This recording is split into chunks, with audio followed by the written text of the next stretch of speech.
Hey everyone, and welcome back to another video. Today I'm going to show you how you can connect your Sony earbuds wf-c500 to your laptop, okay? It's pretty easy, and I'm going to show you how you can do it. So, the first thing first, you need a laptop, of course.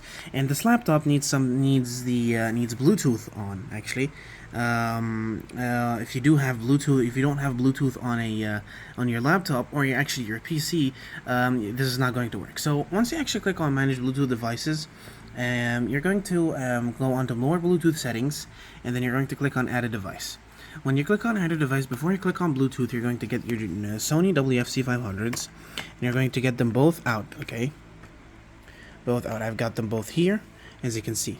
Now, what I'm going to do, I'm going to click on both of them until something called, I'm going to click first over here onto Bluetooth, and then after that, I'm going to click on both of them for some time until they say Bluetooth pairing.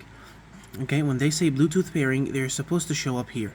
As you can see, it says over here that new headphones has been found. I'm going to click on connect, and they showed up over here too. And as you can see, your device is ready to go. If I go off of this thing, as you can see, wf-c500s connected mic and audio. So yeah, guys, and as you can see, they're over here. So yeah, guys, thank you so much for watching. Don't forget to like and subscribe, and I'll see you later.